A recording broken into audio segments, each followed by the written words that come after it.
What's up, fam? It's your boy Duck, and welcome to my first official mukbang on Duncanstein TV 2. On my right side, I got my boy, Hey! Ty. On the left side, I got my girl, Lenora. Hey y'all. Little DJ down there in the bottom. Y'all hear some noise, y'all hear somebody making noise. So, how was y'all guys' day today? My day was great. Oh, I'm sorry, Ty, before I talk, I'm sorry. You know, we eating at some bonchon right here. Crabs from where? Rough and ready? Rough and ready. Rough and ready, because if you're ready, they rough for you. Alright, but I'm sorry, go ahead, Ty. But no, my day was great. A lot of COVID issues have been lifted, so a lot of people are outside. And we got crabs, so you know I'm good. How about you, man? My day was good. It was smooth. Been up early, but I'm good now. I'm always up early. Sorry, I'm smacking over here. My day was cool too. You know, as long as I get to eat, my day always gonna be good. So, try to tell me a little bit about yourself. A little bit about myself. I'm a teacher. I'm a school teacher professionally. So, of course, a lot that's going on in America right now is definitely troubling. I'm sure there's a lot of feelings on the George Floyd topic as well. Being a teacher, it just really breaks my heart to see that a lot of my brown and black babies are to live in fear just because the judicial system or the legislators will make a huge difference in our land. But nonetheless, I'm a teacher, I'm an educator, and being a black gay man, I faced many adversities, so I'm just proud to be here today to join this YouTube and support my friend. Appreciate that, man. Appreciate that. You want to tell me a little bit about yourself? I'm also in the education system, so I work with students as well. Ooh. Not more so the babies, but high school students. I have my own baby. We have our own. Yes, he's so My handsome. first baby. Your introduction. You want to talk? Yeah. Okay. Y'all know me. Ain't that much to talk about, you know. Oh boy. You know what I'm saying? Well, yeah, you know. I also want to piggyback off Ty saying it's getting crazy. It's been crazy. It's just now that everything is being filmed and recorded. So it's kind of like the media is really, I can't say make people understand, but just giving people extra information that they didn't have before. So, Ty, I have one question for you. Just a couple questions. Oh God. Just a couple questions. I thought we came to eat. we came to eat and talk. You know what I'm saying? Yeah, talk, have discussions, not ask me questions. No. Oh God. First question coming to my right. I need you to describe a time when someone made you feel uncomfortable. Describe a time when someone made me feel uncomfortable.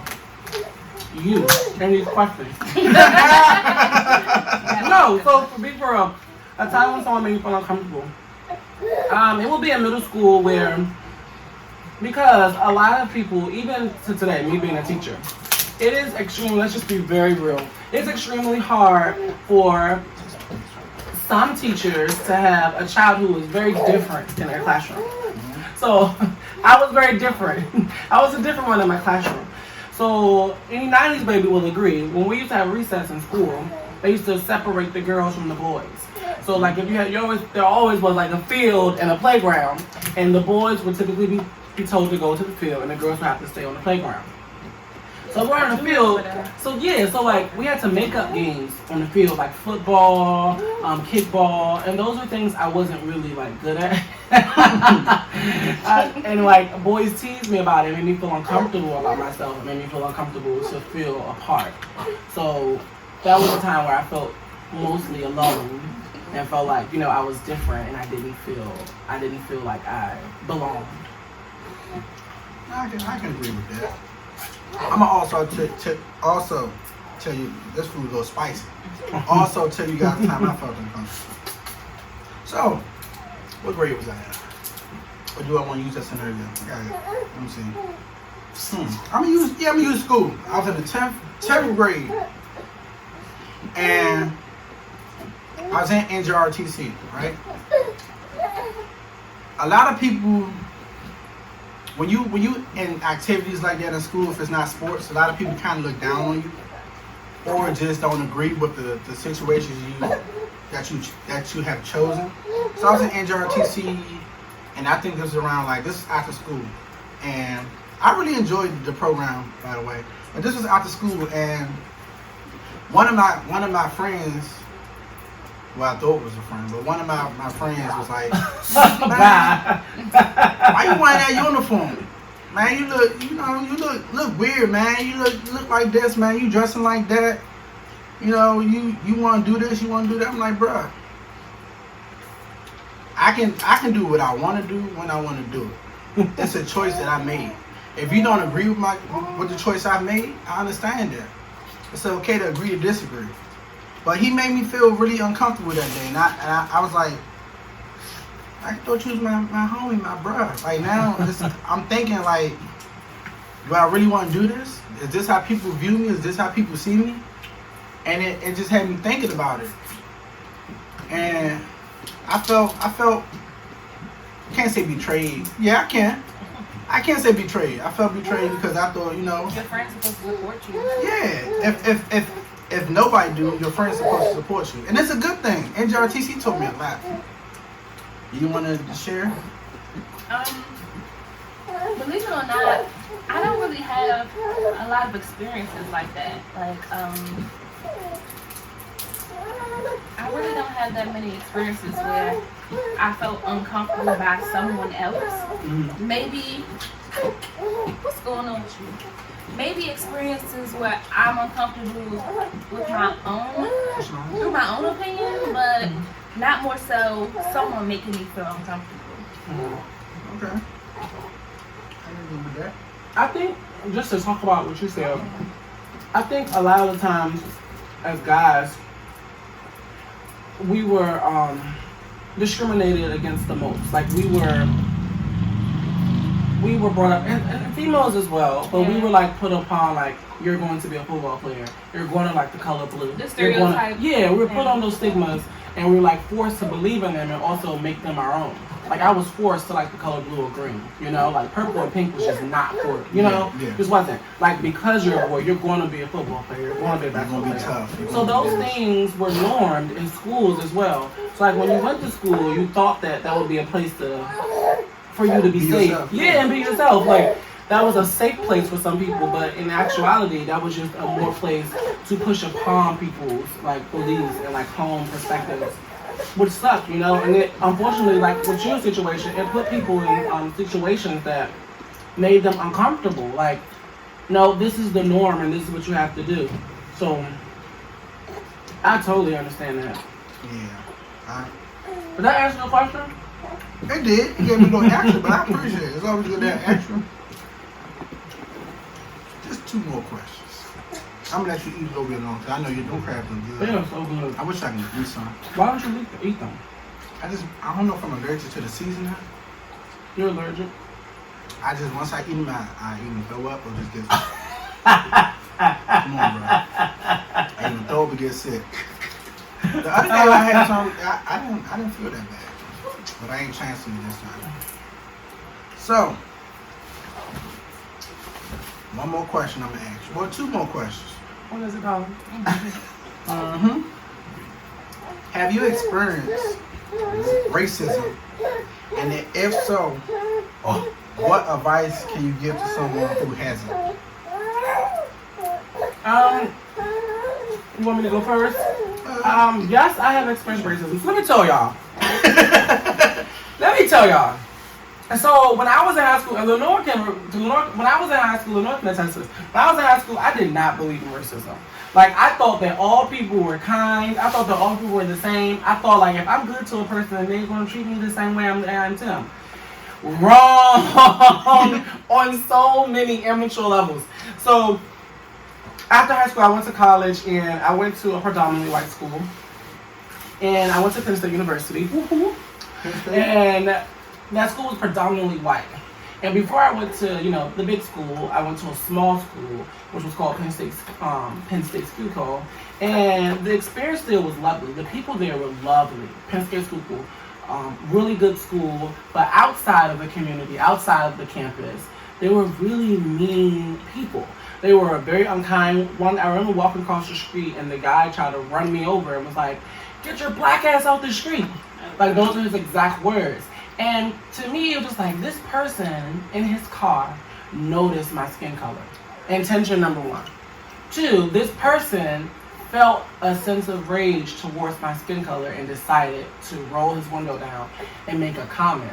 That's right. That was intention number two.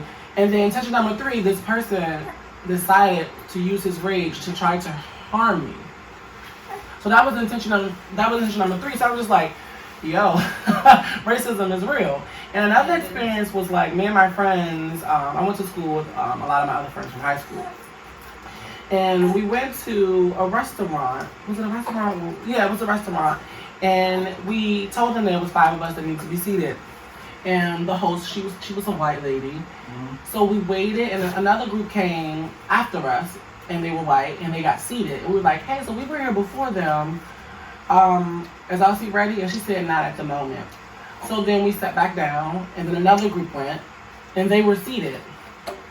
And we was like, okay, so that's the second group that came after us. And she's like, we're actually full for tonight. So we didn't believe that. We thought she was really playing with us, because that just sounds crazy, right? Like, we're actually full for tonight when you just like 2 groups. So I'm like, that's unbelievable. Like, you're playing with us. I think it's a joke. No reservations? The thing is, they didn't want us to, they thought that we would be uncomfortable with sitting amongst other white people. So they were trying to protect us, but it came off as them being racist in total. Mm-hmm. So like, you know, one of my friends talked to the manager and they eventually let us go in and we had a great meal and we got a lot of discount on food. However, she projected herself on others to make her claim more solitary and just like, no, you have a serious problem with black people and you try to blame your restaurant. So those are times where I experienced race. Did that answer your question? Yeah. I don't think I. Yeah. I'm trying to think. I don't think I've ever experienced it. Maybe prejudice. What? Not once? I mean, a grocery store? No, I don't know if this. Okay, I got a scenario. I don't know if this is because of racism, but this was 2 years ago, back in like 26. No, 3 years ago, back in like 2015. No, 2020, 2017. I was attempting to be a police cadet, and you know, I had on my button-up shirt, my slacks, and my tie, my Stacey Adams. Oh, I got to step in my Stacey's. And I was catching the bus, and I got almost downtown, not too far from downtown, but I was on the bus, and this lady asked me. She was like, "Hey, are you going to court today?" Oh wow. And I heard her, but I didn't want to respond at the moment because I was really upset. No cuss. I was really upset, and I was like, I had to think. I was like, okay, so you either can 1, ignore it, 2, say something hateful, or 3, kill her with kindness. So I chose the third option. I said no. I'm going to the police academy to try to be a police cadet. And then she's like, oh wow, really? And I just walked away. Because I was like, for one, just because you see a black man dress casual, and Tyrone dress casual a lot, he got some nice clothes too, by the way, doesn't mean they going to court, they going to funerals. For one, it was none of her business where I was going at. To be real with you. That was just bias of her to say. It really was. Like, I feel like a lot of times people don't correct that. I feel like you should have corrected her. Like, no. I did. She knew what she was doing. And to me, like when I say she was the opposite of me, like this box without the red on it. That was so mean to say. I can't. But yeah, that's the time when I felt like that also piggyback on question 1, but I ain't want to use that in question 1. Yeah, again, really good. I never really had a actual experience like that, but I have had like looks Always, like, maybe in traffic. Oh, wow. In traffic, you know, you get the looks, you get the curse outs, because they feel like it's their turn to go, or this is my parking spot, but no real intimate experience with racism at all. Yeah, they are crazy when it comes to cars. Yeah. A lot of people have road rage. A lot of people. Yeah, you can call it. I mean, Do you get out of my way? Okay, so we gonna. I got one more clearly, I question. can't enjoy the mukbang like You everybody want to else. hold them? No, I got it. We got too much questions for Ty, but I'm gonna skip it and go to something that I was really thinking about to start the video. COVID-19. Me personally, it's like the Matrix. Red pill, blue pill. Is it real? Is it fake? Me personally, I think COVID is real. I just don't think how it got out here is real. Yeah. I ain't gonna go too much in detail about that. I think perspectives matter. You said what? I think people's perspective on it matters, you know? Yeah. I mean, that's like a lot of people be like, man, COVID not real just because your family member haven't encountered it and you just think that, oh man, it ain't real. People I know ain't catch it yet, you know, they be outside every day. Yeah. Doesn't mean it isn't real. The deaths, like, people die every day. Before COVID, people were dying. Yeah, man. I just feel like the severity of it is not being handled as if it was real. I agree. And if there was no cure, those in higher powers would be more conscious and more protective of themselves if it was real. If it was something that they knew nothing about and knew no way to cure it, they would be more protective of themselves from the beginning. From when they first said that this was like something, yeah, it was no mask in the beginning, and those speeches that they were doing on TV, it was no nothing. And now it's just like they want everybody to believe that this is something that they know nothing of. So it's questionable. But of course, COVID is real. People are dying from it. But is it uncontrolled or is it controlled? I believe that it's controlled. I like that. It's a good answer. What you think, Ty? What do you think? I think that the unexpected is always something that's always unexpected is always cast out to be feared for. Like, this was unexpected, and when it happened massively, and it attacked so many people at the same time, where it became a name started to come forward. This is called COVID, and because you know, It's been a hurricane. It was just like it was something that we weren't expecting, and I do think. How is something so powerful, so strong, taking over our government, you know? So sometimes it questions, okay, so who has our backs, really, you know? Yeah. But I definitely think it's real. I just don't know how much of it is. That's the kicker, Ty. I think the depths of it is real. Because most people who catch it stay home. 14 days quarantine. Seems like they are fine. Those that go to the hospital, seems like they die. So when you go to the hospital, what's the difference from you quarantining at home and you actually going to the hospital to be treated and not making it? I think being in a hospital, you don't know what they actually giving you. Exactly. So, me personally, I don't really like taking medications. But when you're in the hospital, they say the only way you cure, oh man, you just have to, stay home for 14 days quarantine, stay hydrated, stuff like that. And those Simpson videos? I'm gonna get onto that too. And stay hydrated, and it's like, okay, if I go like Leroy said, I go home, I quarantine for 14 days. By day 17, I'm feeling better. If less than that. I go to the hospital, and on day 5, my COVID, quote unquote, got worse. I don't know if it's because it's so much germs in the hospital.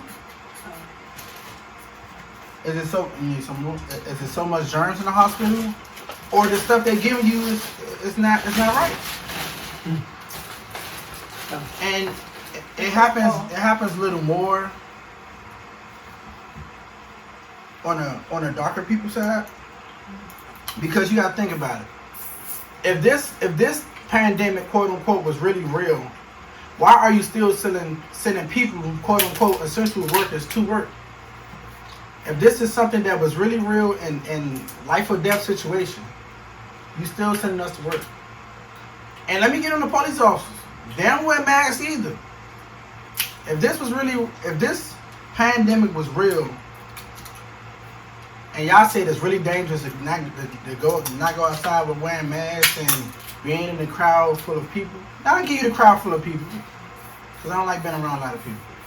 But your officers and firefighters and EMTs not wearing masks, there's something wrong. But to piggyback off what Lenore said about The Simpsons, they haven't lied to me yet. I don't know about you guys who watch The Simpsons. Unless they make new ones. That's my living now. Yeah, I would say they That one? Simpsons? yeah, they haven't lied to me yet.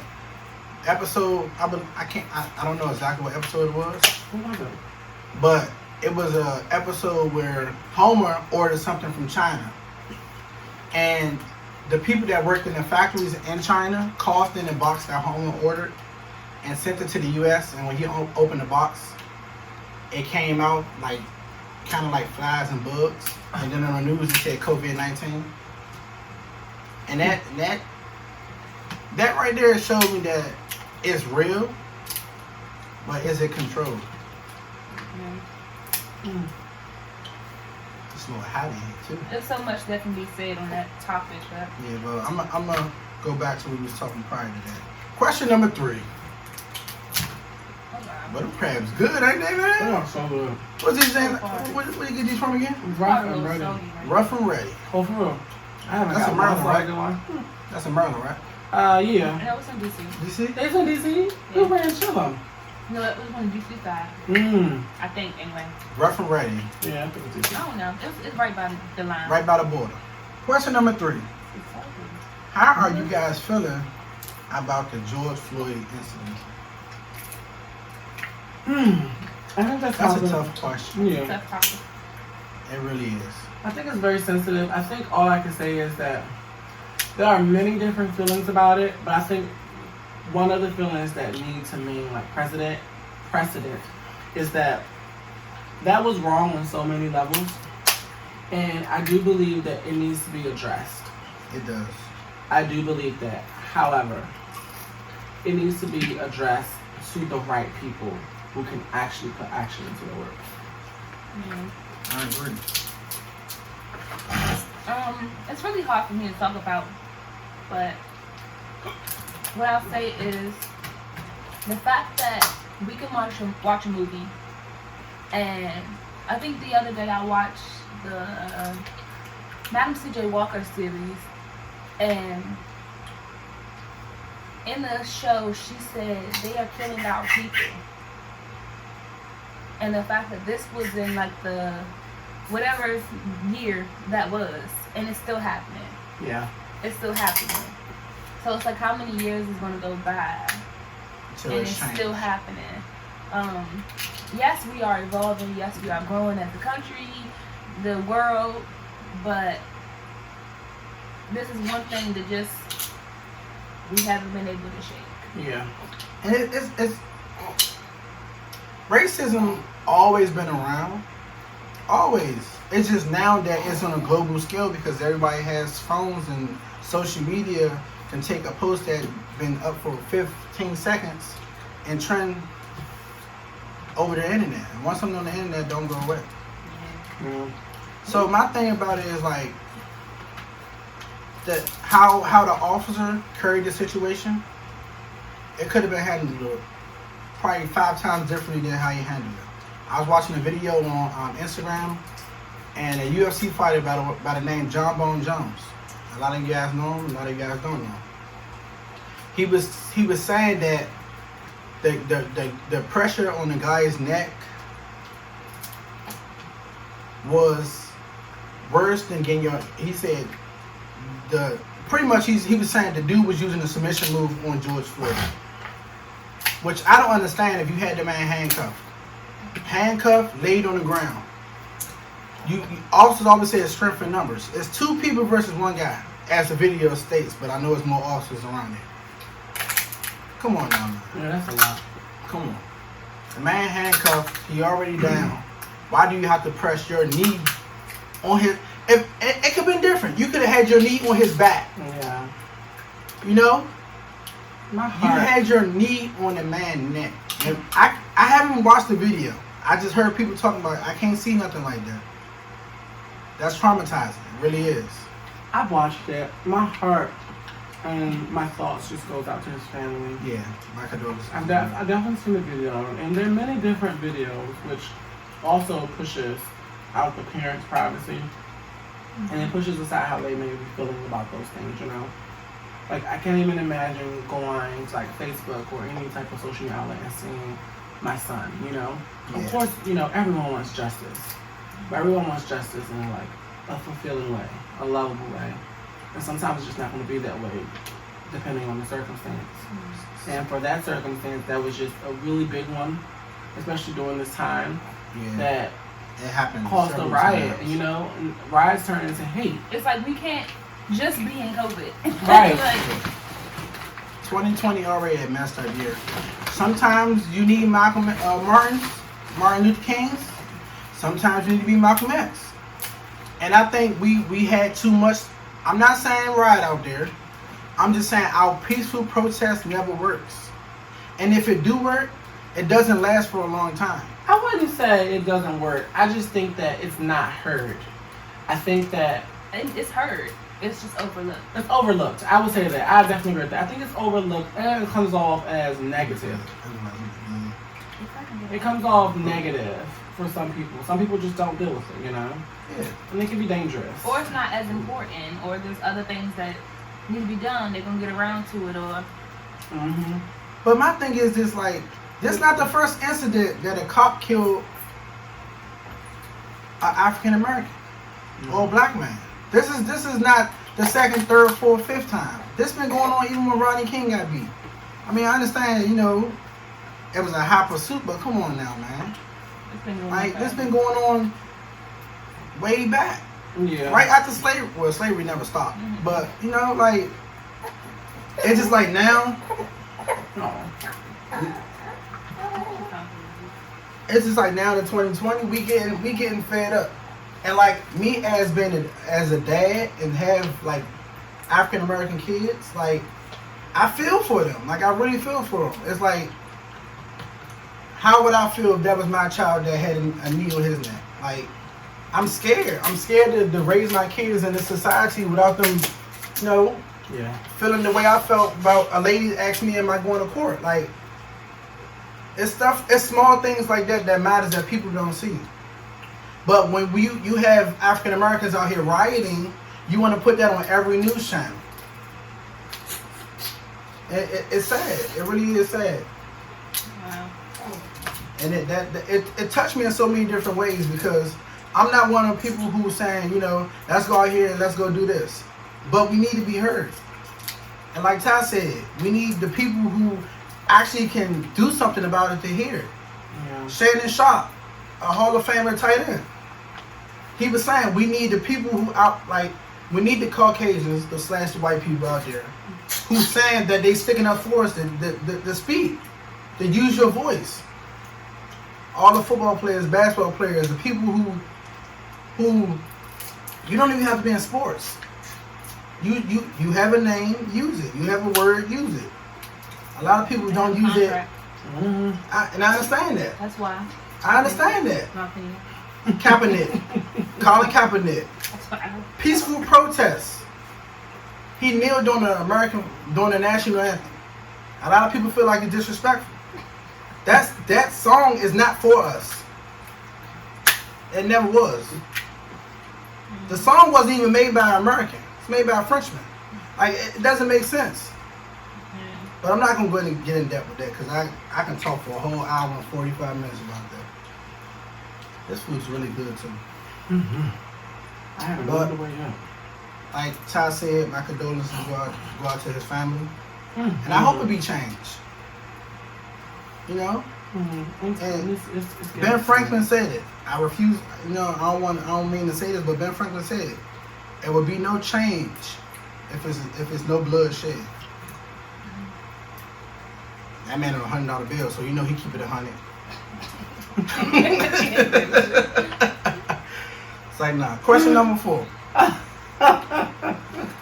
What are some biases towards it? I think we named it all. Like, there are a lot of biases towards, like, the George Floyd situation. I think there are a lot of people, you know, believe that, you know, he was a dangerous man. Some people may felt, you know, and it hurts me to say this. Huh? But who was he for someone to say that? But just to say that there were many perspectives on it, you know? Many different biases about it versus just thinking of the humane of it. Like, a person was killed by somebody's knee when they already was read their rights. I believe they say his rights. Yeah, but rights. He had handcuffs on. He was already... He was ready for the consequences that they had to give him, the legal consequences they had to give him. I don't think that boy in his mind thought, this is where I'm going to die. I think he just probably felt, this is where I'm getting locked up. I like that. So for a guy in my mind, if I have handcuffs and the police, I'm like, okay, I'm going to jail. But really, you're losing your life. Which is just like, there's so many different biases and opinions on it, you know? When honestly, the opinion is stated and shown that this is exactly what happened.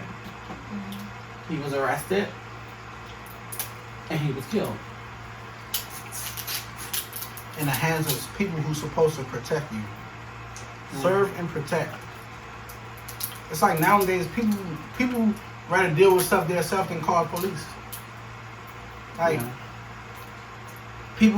women getting abused, men getting abused, they rather deal with it instead of calling the police because they love the person that, you know, that's hurting them, but they feel like if we call the police, he might die / she might die. You know, so we just need change. Obama said it. You change a little bit, you know, but you only gonna do so much. Especially when you're really not in a position of power. Presidents don't really have that much power. It may seem like they do, but they don't. I think a lot of the time people confuse their power with... He's out. I think a lot of the time people confuse their power with, like, they understand that the power is within them versus the power of the police. Because still to this day, there are a lot of, you know, black people who get into many conflicts in their neighborhoods, and the first thing they do is call the police on another black person, knowing the adversities and the stigmas behind it. Well, that's the thing. Why? That's what we're supposed to do. Yeah, agreed. Instead of handling Why do we have to be unsafe by doing that? Exactly. My point, like, why should it be a point to where when we actually need the police to protect us, it still feels very unsettling to do? Like, a family could be fighting outside and I really need, you know, some law authority to come out and help out. But I'm like, if I call the police on them, then it's going to turn into something else, you know? Like, something the that... The situation become bigger. Yeah. I just think it sucks that you pay tax dollars for these people to support you. So Support it's not free. Yeah. But then the outcomes are always bad. I just think, I can't even say I think people need to know the laws and their rights, but because they still get abused, even if you know the rights and the laws. You know, like, it helps. A lot of people, and I can't say this because I've been in the STARS program. There are a lot of good cops. There's a lot of bad cops, you know, and a lot of people, I don't think if this was Ty saying, but use their job as a power of authority. Yeah. Like, I had this one supervisor. I'm not gonna tell you to say the job, but say where it was at. And, you know, they came at me the wrong way. What I mean by that is talking to me the wrong way. I was raised to be respectful. But at the end of the day, man respect man. Like, if you need me to do something, say it in a respectful manner. Don't say, hey, I need you to do this.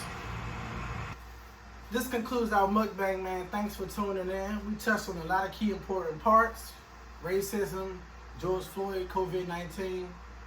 Man, if you want more information, go research it, because we tired of talking. We ready to finish eating, man. And try out Rough and Ready. Bonchon too, man. Navy Yacht, Bonchon. I don't know about them other Bonchons, but go to Navy Yacht Bonchon. That's a big crab. God dang. Bye, guys. This is my man, my guest, Tyrone. Appreciate you for coming, my man. My baby right here, Lenore. We're going to be doing more videos. Y'all going to see her face a lot more. See you later. But if you're new to the channel or you coming back and you haven't hit that red button down below, subscribe, like, comment,